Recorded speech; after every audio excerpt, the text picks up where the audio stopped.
Hasina out, Bangladesh in chaos.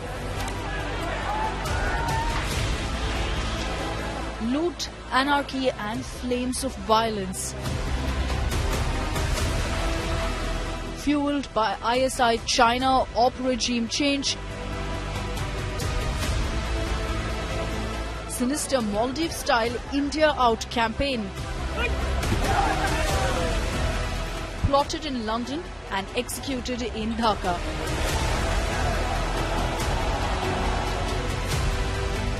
Here's the inside story of the Oust Hasina plot. That's our top focus on 5 Live.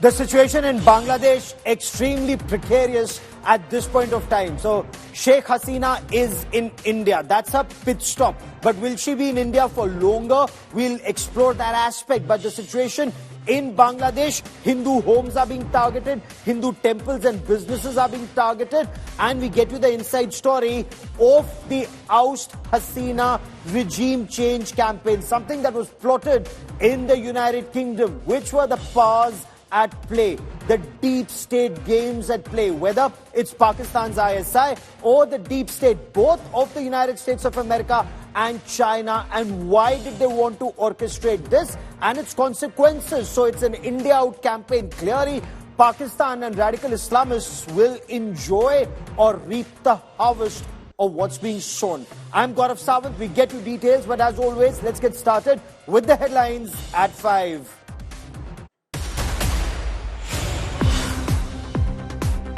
Over 20 hours now, Sheikh Hasina remains at the Indian Air Force airbase near Delhi. No clarity on where she seeks asylum. United Kingdom says Sheikh Hasina should seek protection from the nearest safe country she reaches first.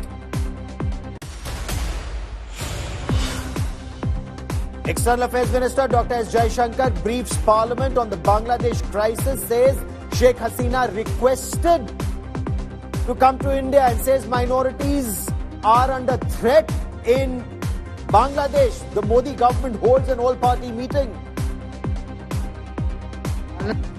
What was particularly worrying was that minorities, their businesses and temples also came under attack at multiple locations. Naturally remain deeply concerned till law and order is visibly restored.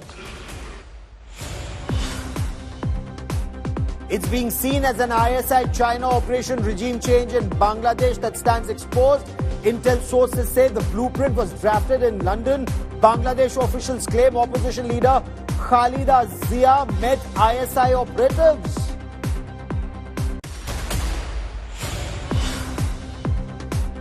Hindu homes, temples targeted in Bangladesh. Hindus attacked across 27 districts in Bangladesh in the past 24 hours. Idols at the ISKCON temple vandalized.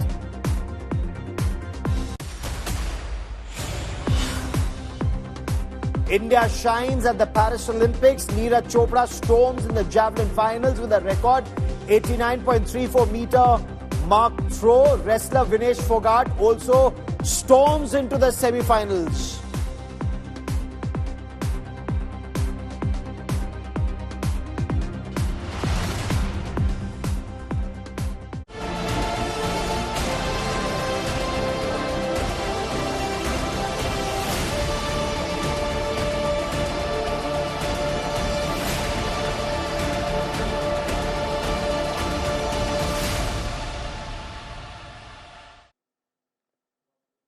There are reports of violence and arson across Bangladesh.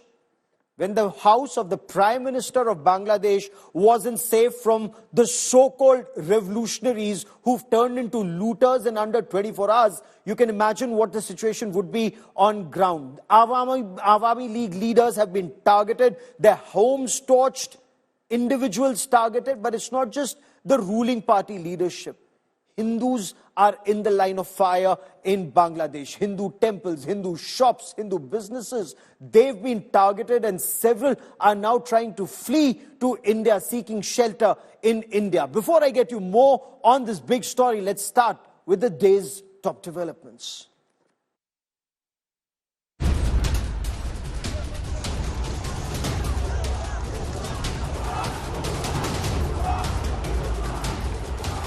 unrest and violence in Bangladesh. A day after Sheikh Hasina quit as the Prime Minister and fled the country, protests are only escalating. Over 100 have died in violence across Bangladesh after Hasina's ouster. Angry protesters took down Mujibur Rahman's statue and formed the streets of Dhaka. Former Bangladesh cricket team captain Mashrafe Murtaza's home was torched by protesters. Protesters also stormed into Dhaka police headquarters. In a video, police could be heard declaring they will not work anymore. Attacks on minorities is on the rise. ISKCON temple in Meherpur was vandalized and set on fire. Deities of Lord Jagannath, Balbhadra and Subhadra Devi were burnt.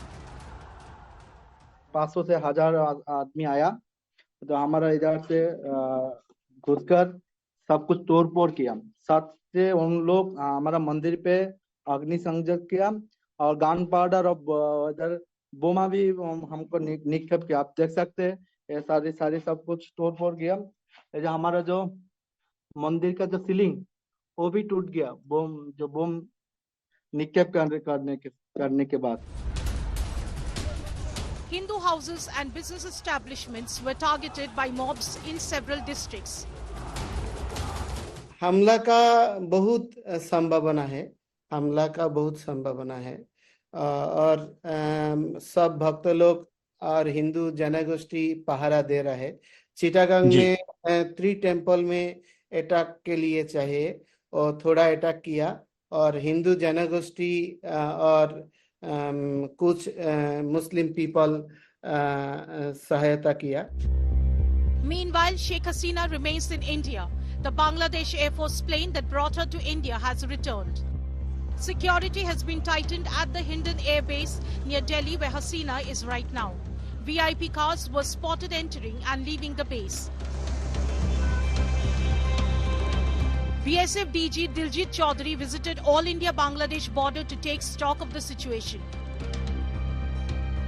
External Affairs Minister S Jaishankar briefed Parliament on the ground situation in Bangladesh.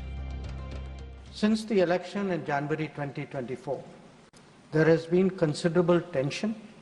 This underlying foundation aggravated a student agitation that started in June this year. There was growing violence, including attacks on public buildings and infrastructure. The violence continued through the month of July. Throughout this period, we repeatedly counseled restraint and urged that the situation be diffused through dialogue. There is no clarity on Sheikh Hasina's next move. The former Prime Minister's asylum is still in the works.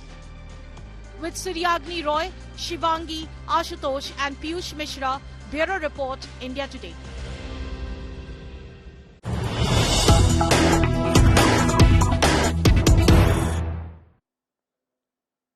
So more than 24 hours later, Sheikh Hasina is still in India and maybe here even longer. But let me try and explain where she is right now. So this is an aerial view of the Hindon airbase. The Hindon airbase is a very crucial Indian Air Force base on the outskirts of Delhi.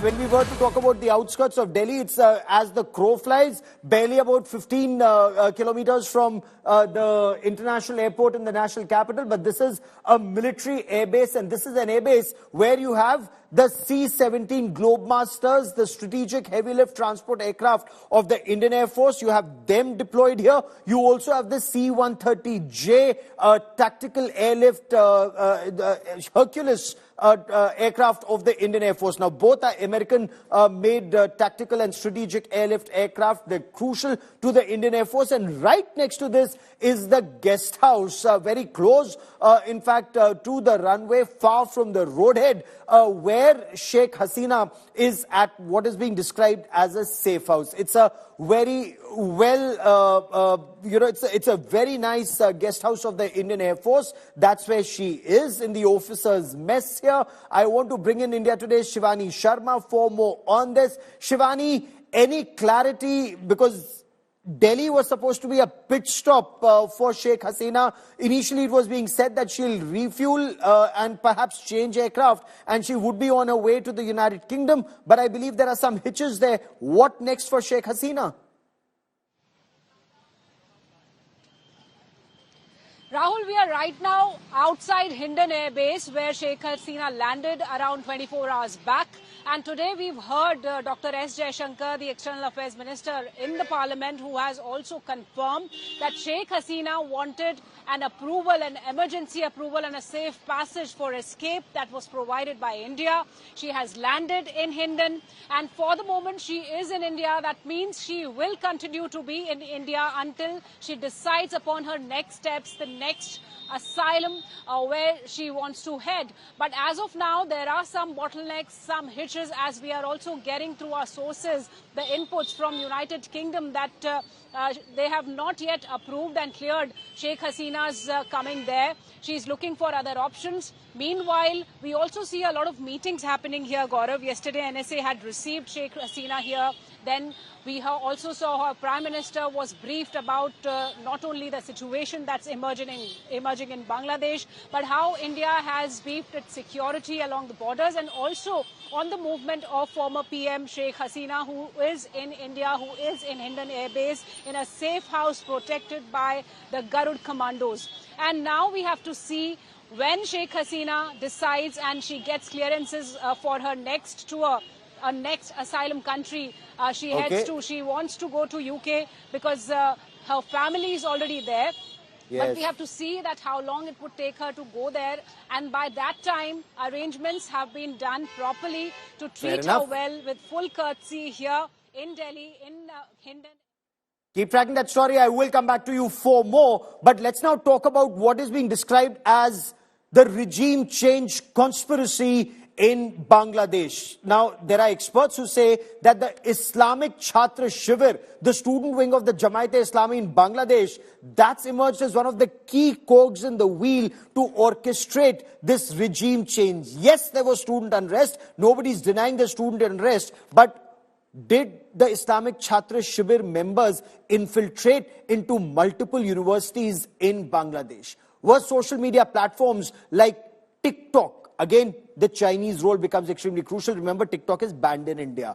TikTok, Snapchat, social media platform X, were they used to foment trouble in Bangladesh? Get lakhs and lakhs of students and other protesters out on the streets in Bangladesh and other parts of the country, not just in Dhaka, but a move to Dhaka on the 5th of August from across the length and breadth of Bangladesh. We bring you more in this report.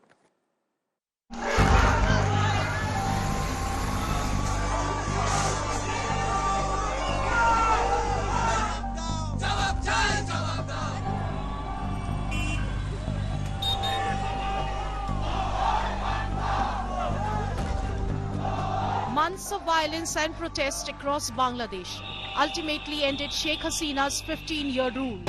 But was it an organic uprising, or is there more to the Bangladesh crisis than meets the eye? Intelligence sources say the blueprint of Operation Regime Change was drafted in London in collaboration with Pakistan, ISI and China.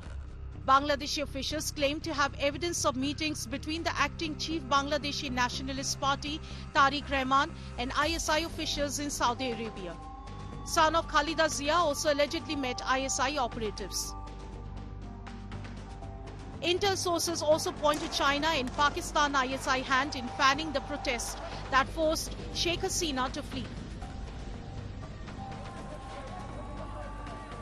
Islamic Chhatra Shibir, the student wing of hardline Jamaat-e-Islami Bangladesh, which is known for its anti-India stance, turned the protest over quotas into a determined effort to replace Hasina with a regime that is friendly to Pakistan and China. The intelligence input indicate meticulous planning by ICS members several months before, aimed at instigating widespread violence across the nation. According to intel sources, significant portion of this funding is believed to have originated from Chinese entities operating in Pakistan. Islami Chhatra Shibir has massive presence in Dhaka and Chittagong universities, and its cadres incited and brainwashed students. Even on the social media platforms, anti-Bangladesh handles were fueling protests. Videos of violence against protesters and posters demonizing Sheikh Hasina were being manufactured by Bangladesh Nationalist Party and its affiliated accounts like Student Wing and Media Cell. A large chunk of these were being handled and amplified by US-based handles, and 500 anti-Sheikh Hasina government tweets were made, including those which were being done from Pakistani handles. India Today's OSINT team has also found evidence of the role of Bangladesh's main opposition party in an anti-India campaign that mimics the Maldives, India Out. An in-depth analysis of more than 4,000 tweets show hashtag boycott Indian products along with some other low-volume hashtags like hashtag India Out and hashtag boycott India started gaining traction on social media platforms in Bangladesh a week after Prime Minister Sheikh Hasina took oath following controversial elections boycotted by opposition parties. Many accounts actively pushing the hashtags also posted objectionable and derogatory tweets against India, Hindus and Hinduism, and were found celebrating terrorist acts and the Taliban rule in Afghanistan. Bureau Report, India Today.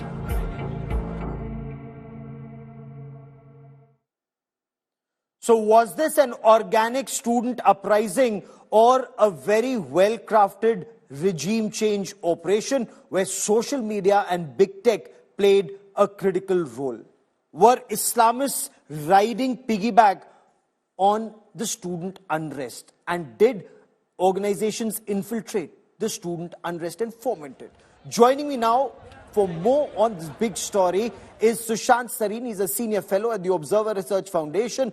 Ambassador Shamsher Mubin Chaudhry is former Foreign Secretary of Bangladesh, and Lieutenant General Tiny Dillon, Lieutenant General KJS Dillon is former Chief of the Defense Intelligence Agency and the Deputy Chief of Integrated Defense Staff, joins me on this broadcast. But Sushant Sareen, I want to come to you first. An organic student unrest that gained traction in Bangladesh or a very well-crafted regime change operation? Look, I think it was a combination of both. So, for example, you've had the students who were agitating, but things had been building up in Bangladesh over many months, and clearly something was going to give way. And this, in a sense, the students' movement became a trigger. But I would probably go along with the rest of your report that there have been elements of social media. How NGOs and others have played a role, how foreign governments have probably played a role. And I think some of the, countries everybody seems to be targeting in India, they're not exactly India's favorites, are probably going to benefit from what has happened. But were they behind what has happened? I have my doubts on it. I will wait for some more time before I can say with some degree of certainty. What we know certainly is that there were countries in the West, for example, which had been pushing the Sheikh Hasina government against the wall. Okay. They have been imposing sanctions on her and her ministers and members of her government on issues of democracy and the strangulation of democracy, even though the same United States and some of the other Western countries cannot see, they become completely like Mahatma Gandhi's three monkeys. They don't see any evil, they don't say any evil, and they don't hear any evil when it comes to Pakistan, where democracy has been killed, where opposition leaders have been jailed, where opposition parties have been put in prison. All kinds of things have happened. You've not heard a peep from the Americans on that, have you? So you're talking about the American double standards, American regime change operations, and America is notorious for this almost across the globe. But this was an organic movement that they capitalized on. Ambassador Chaudhry, these are inputs that we're gleaning and collating from across different parts of the country. But as someone who's inside Bangladesh, somebody who's donned the uniform at one point of time and has been Foreign Secretary of Bangladesh, How do you view this? Did the BNP or the Islamic Chhatra Shivir and the Jamaat-e-Islami ride that popular unrest? Thank you for bringing me in finally, after you have all had your say. And I literally was bursting with laughter with all the narratives that your people were presenting, that Bangladesh is on a meltdown. Unless till such time Mr. Sanir came on the line and he, I think, added some quality input into the discussions today. You are totally underestimating the emotions of the new generation in Bangladesh. Branding every anti-Hasina, anti-Awami League person as an ISI or a Jamaat agent only exposes your ignorance about our country and our Fair society. enough, sir. Be that as it may, but you know, let me finish. Be that as it may. Okay, then I'm asking you on facts, Ambassador. You talk, I'm going off the line. You talk, I'm going off the line, okay? You have invited me. I didn't want to come. Sure. If you let me come, then let me finish my bit. Everybody else has been talking except me. So please give me a chance to talk. On Hear facts, me out please. first, and then what you say, whatever you want to say. So don't stop me while I'm talking. Please don't do that. The fact is that you called the election controversial. I took part in the last election as a representative of a small party. We call it Trinamool BNP.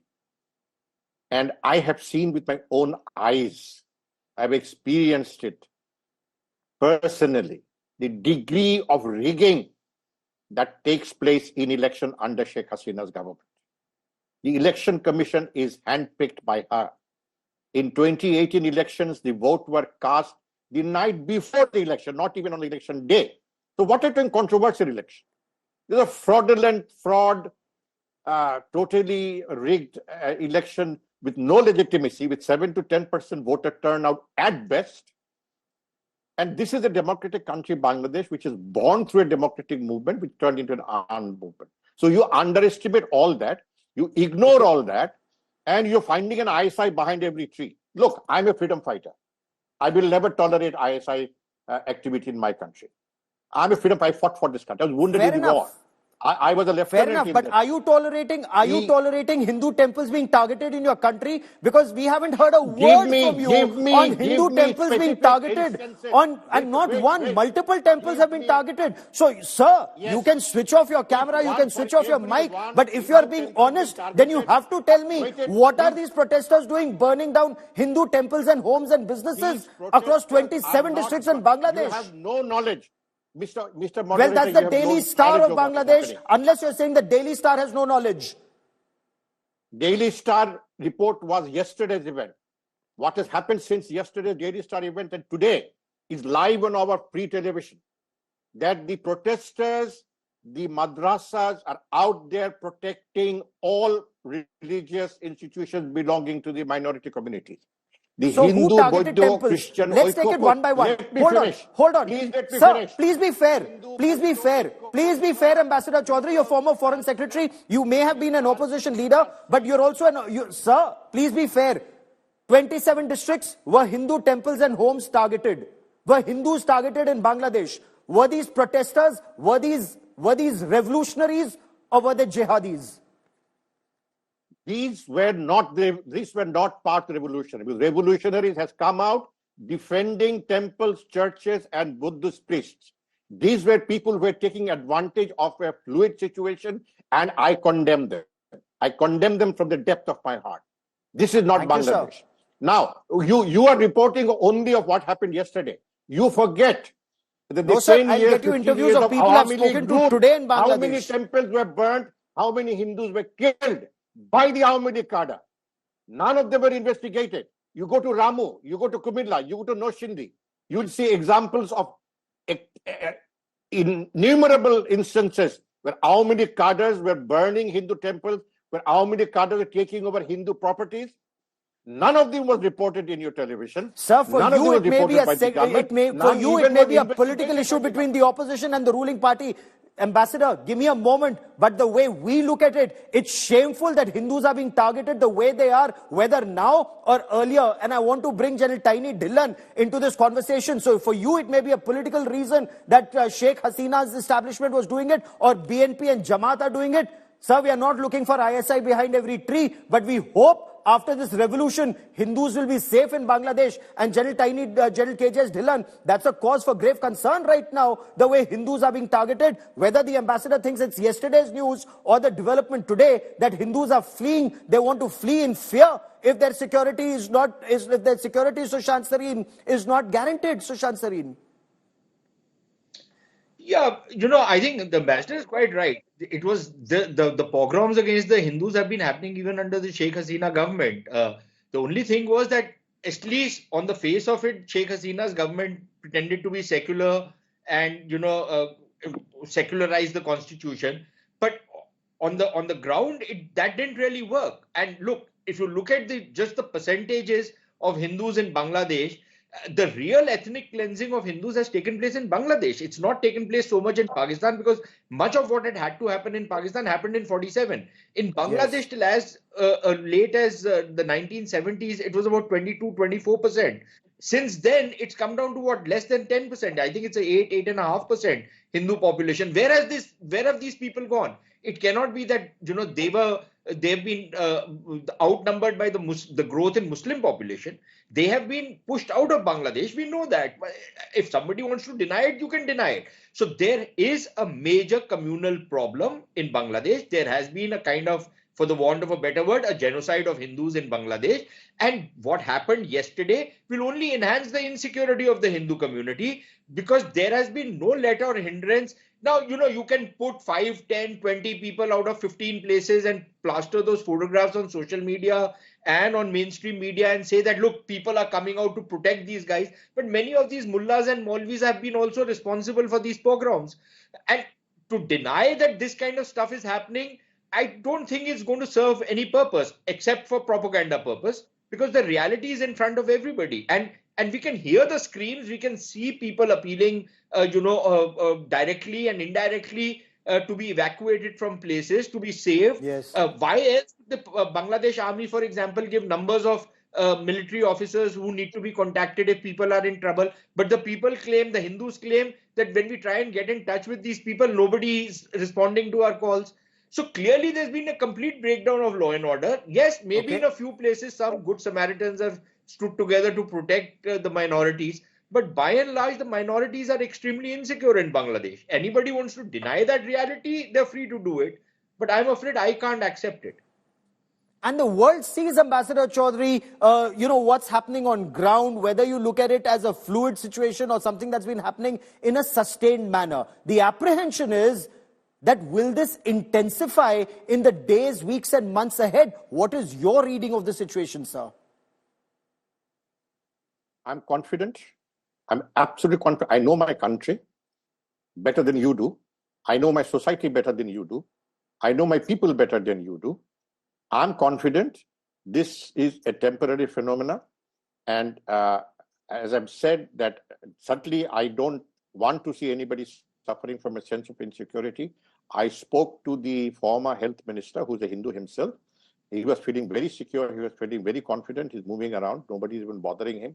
In my village, in my district, not a single temple has been even attacked, let alone attacked, have been even approached by anybody. Okay. Not one thing. And then some of the biggest temples are in Sylhet. Some of the oldest temples are in Sylhet. And we have all gone to their pujas. We celebrated with them. They come and celebrate Eid with us. We don't go on hunting and killing people who do business with cows. We don't lynch people, cow merchants in Bangladesh. Well, apparently there have been some lynchings in Bangladesh, including of Awami League leaders, allegedly by the revolutionaries in the past 24 hours. You can tell me if those reports are true or false. You forget that sir, I forget nothing, sir. Killed by Awami League thugs. You forget that 300 people have been killed by Awami League thugs and by the police.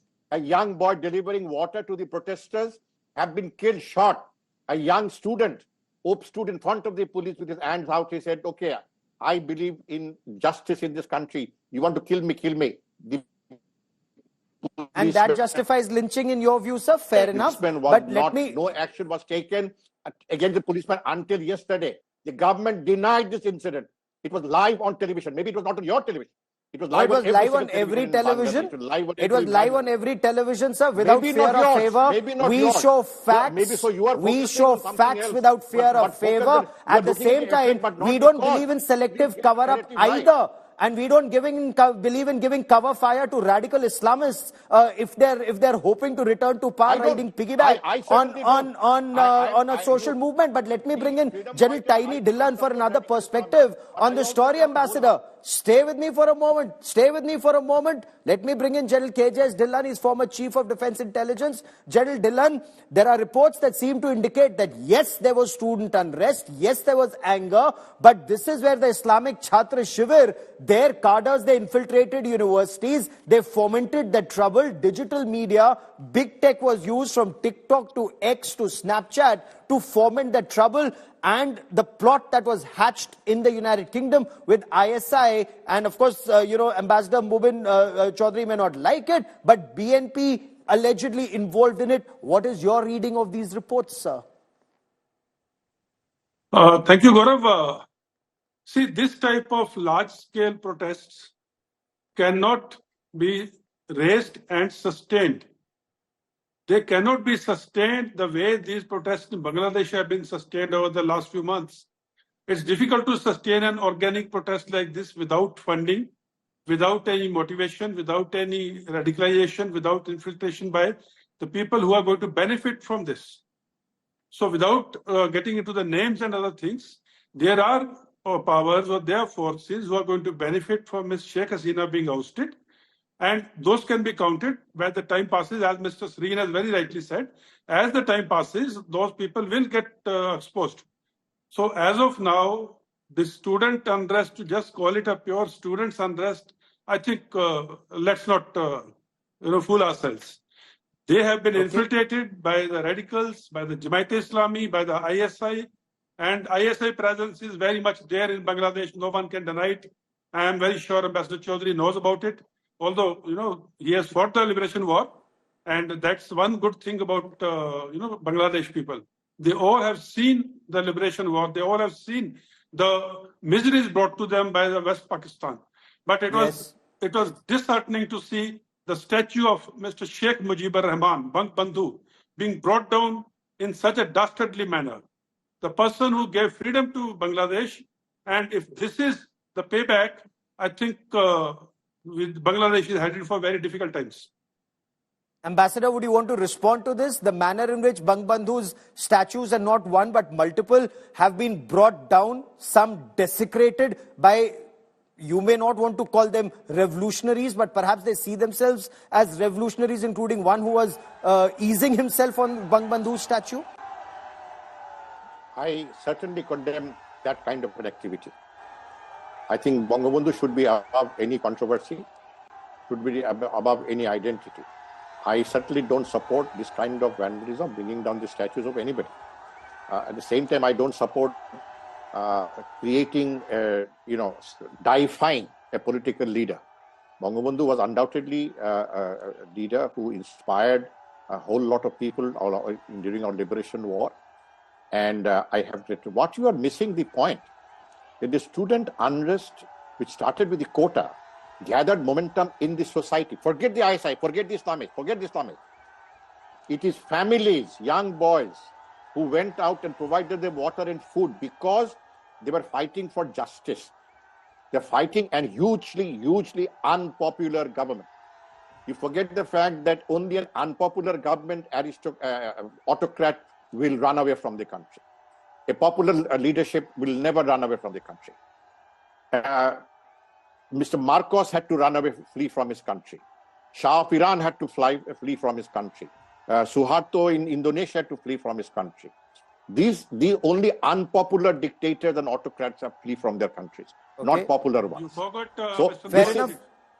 You missed out on several in Pakistan, but be that as it may, Nawaz Sharif Oh, yeah, had to flee his Pakistan, country, look, Pervez Pakistan is a Musharraf had different to story. flee his country.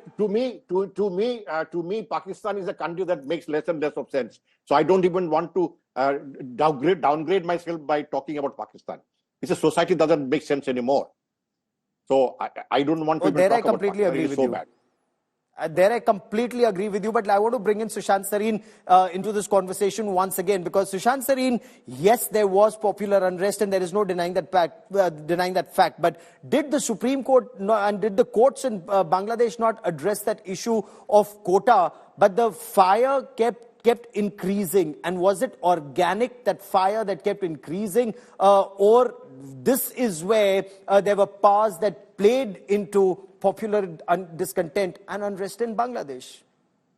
Yeah, Gaurav, look, the way I look at it is that, there was pressure in the system. And because all democratic avenues for expressing dissent or protest were basically blocked, it had to burst somewhere. And what it needed was a trigger. Now, that quota thing was a trigger. It brought the students out on the streets. On the back of the students, other people jumped in. It could not be, because a lot of the protesters which we saw could not have been students. The students might have spearheaded it initially, but by the time the Supreme Court stepped in and the government tried to, reverse what the High Court had passed, I think it was a case of too little too late, because by then that entire movement had morphed into something more than just quotas. It was no longer about just the quotas. And it was, all that other baggage which had started coming in of a government which was there by force. And see, part of the problem is when you close all avenues of dissent and of protest and what have you, then, you're living in a kind of an echo chamber, Gaurav. And what happens is that you lose your pulse of the people, you lose, that ear to the ground that politicians are supposed to have. And you are surrounded by a coterie which is feeding you all kinds of nonsense and extolling your virtues, and often non-existent virtues. So you are living in a world of, make-believe, and you think everything is hunky-dory when clearly it is not. There is a lot of bubbling which is happening. Now, what happens is that there were other players, political parties and other players and some very despicable elements, which also bandwagoned on this whole thing. And obviously, they would hijack the protest. They would indulge in a lot of pillage. They would indulge in plunder. And, then this whole thing starts getting a life of its own. We've seen it not just in Bangladesh. We've seen it in many other places. The question now, and the critical question is, what will happen from here on? Yes. Will there be some kind of order which will be restored? Will it be acceptable interim government? What's the roadmap for the future? Will the next government, if at all there is some kind of a government, whether it's army, whether it's not army, what kind of policies will it adopt? Let me take that to Ambassador Chaudhary. Ambassador Chaudhary, do you see this moment as, what was then the Arab Spring? Now is this some kind of a Bangla Spring in your view? And what next? Is it this interim government? Can you tell us more about the efforts to form one? Well, you see, I have been in touch with the student leadership of the protests. Very sane, very new generation people. Not totally, they don't even know Pakistan, forget about it. They don't understand Pakistan. Even Pakistanis don't understand Pakistan. So how can our people understand Pakistan? They are saying that a short-term interim government is not necessary solution. Having an election straight away is also not a solution. We need to bring some fundamental changes in our governance system where one autocrat does not replace another autocrat. Okay. Or one bunch of corrupt leadership is not replaced by another bunch of corrupt leadership. The BNP is certainly not a clean political party when it comes to corruption. Of course, Hasina overdid everybody else. The fact remains they are talking of a big fundamental change in the structural system. And I have talked to them. I have said, look at the Indian model. First of all, the Indian voters have trust in their electoral process. The Bangladeshi voters have zero trust in the electoral process because of the machination that takes place. Number two, we were 300 members of parliament in 1971 when we had a population of 75 million.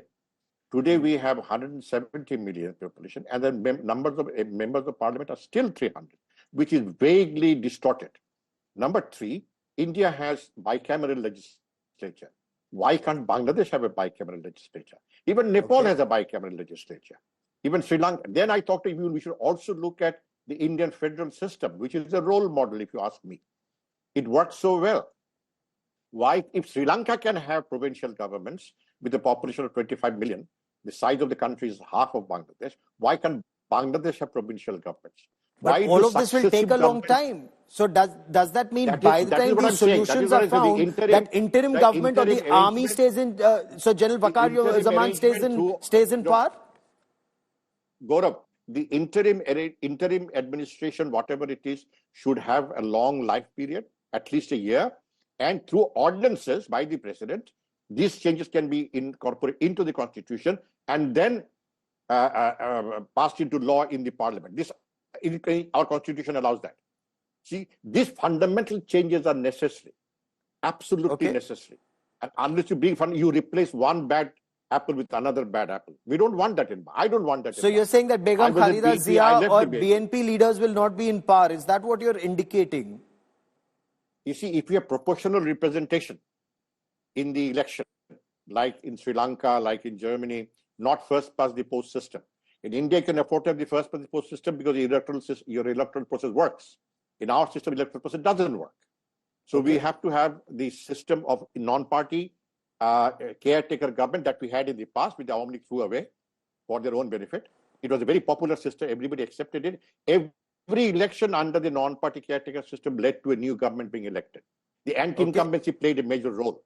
So we should go back. We should look at those things. I have been talking of the bicameral legislature as in India. I'm talking about federal system of government like in India. Let me take this to General Dhillon also.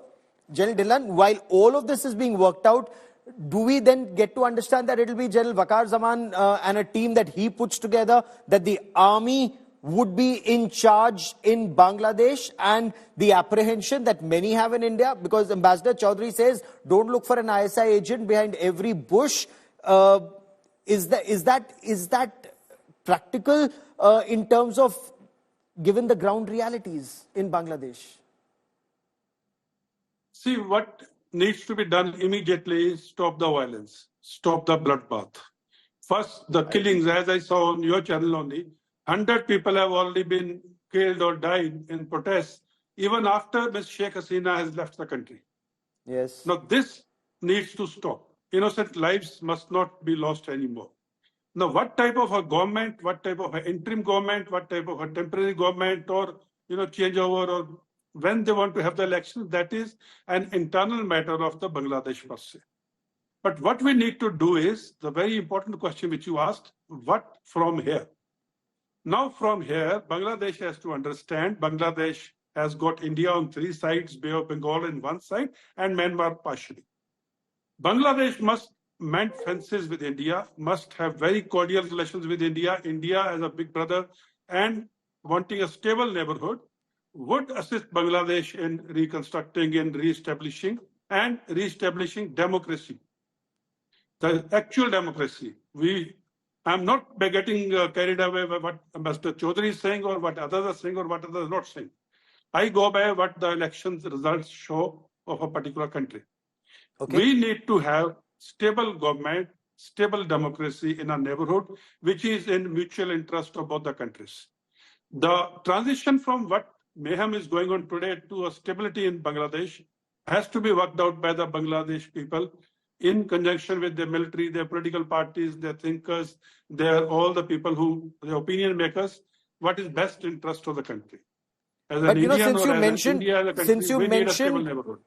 Yeah, I appreciate that point, sir. But since you mentioned that India can help, India can only help if Bangladesh needs or seeks India's help. But if Bangladesh or the new dispensation in Bangladesh does not want India's help, Ambassador Chaudhary, would that, in your appreciation, lead to a freeze? And what would that mean for, and Sushant Sari, in a moment on that, what does that mean for India's Act East? What does it mean for our connectivity and our trade? But Ambassador Chaudhary, your take on where does Bangladesh see India now, especially if Sheikh Hasina is still in India? I think India should engage the government, the new dispensation in Bangladesh, which is there. It is in India's interest. It is in our interest. and we should work together. I have deep relations with friends in India. I did a number of meetings with CLAWS. General Dillon would know what CLAWS stands for. Yes. I'm a regular visitor to CLAWS events. I'm a regular visitor to Indian MEA. I'm a regular visitor to Indian think tanks. I work with them. I write for them. I do projects with them. I do no projects in Pakistan. I don't know projects in China. I only do my projects either in Bangladesh or in India. So when I say something, you should take it as a construct. Maybe I'll come harsh when my country is attacked on the television channel, but I'm a patriot. As much as I find everything working with India is in our interest. So we should work. I was in Delhi just when the crisis was breaking out. I left Delhi on the 23rd of June. I was meeting retired diplomats. I was meeting some retired military personnel. I was having long meeting in the MEA. I had a long meeting in India Foundation. I had long meeting with Mr. Pankaj Saran, who was your High Commissioner here. He is now NatStrat, and I contribute to his places. So India and Bangladesh are not, the people say interlocked. Bangladesh is locked in by India, and part of India is locked in by Bangladesh. I said Bangladesh and India are interlocked by history and geography. So we should look at that. We can look at the positive, not look at the glass as half empty. Completely appreciate all the points, because India actually looks at Bangladesh as a very dear neighbor and friend with very close ties. Bangladesh's birth, India played a very critical role, shed blood for Bangladesh. But I want to bring in Sushant Sareen for the last 30 seconds that I have on this part of the show. Sushant Sareen, how do you see all the projects that India is hoping to take forward with Bangladesh, especially issues of connectivity and trade? So, Gaurav, just a couple of very quick points. Number one, I'm very concerned by what Ambassador Chaudhary, the roadmap he's presented, because frankly, I don't know who's going to decide this roadmap, who's going to decide these things which he has said. Is it going to be top down or is it going to be bottom up? Will it have the consensus of the people or will it be imposed on the people first? Secondly, I think people need to understand any system is only as good as the people make it out to be. You can bring in any system, import any system, do whatever jiggery-pokery you want to do with the system. But if you're going to sabotage the system from within, then no system will work. And finally, on your question, Gaurav, look, I think India will be in a wait and watch mode right now.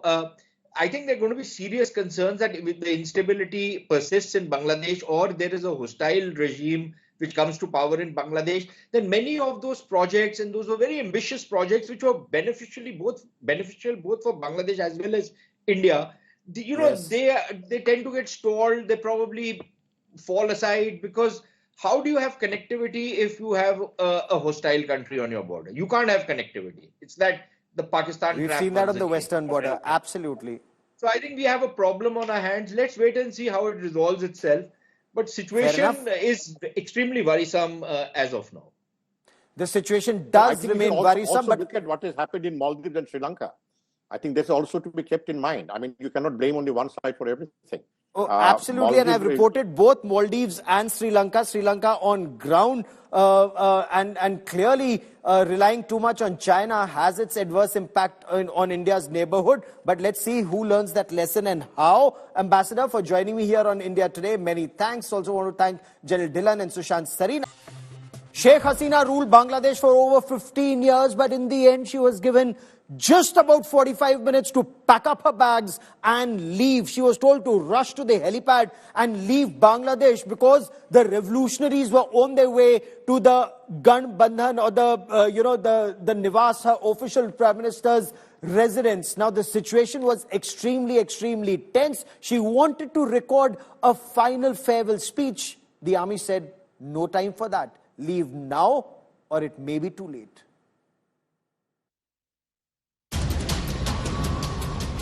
Dramatic last hours of Sheikh Hasina in Dhaka. From holding record stint as Prime Minister to an abrupt and violent end to her 15-year-old rule in Bangladesh. Hasina's world turned upside down when she was asked to leave her own country in 45 minutes. She was asked by Bangladeshi army to pack up her 77 years of life in mere 45 minutes. A rapid deterioration in situation prompted army officials and members of Sheikh Hasina's family to ask her to leave the country over fears for her safety. Hasina, who had occupied the seat of power in Bangladesh since 2009, chose to leave in a hurry. Before fleeing the country, she applied immense pressure on top officials from various law enforcement and defense forces for about an hour to stay put. Army officials revealed that Hasina wanted to record a televised message announcing her resignation, but was not allowed to do so due to the pressing situation. The big fall of the mighty Prime Minister not just signals the end of an era, but the beginning of an uncertain and tumultuous chapter for Bangladesh. Bureau Report, India Today. The situation in Bangladesh remains grim, and that remains our top focus story.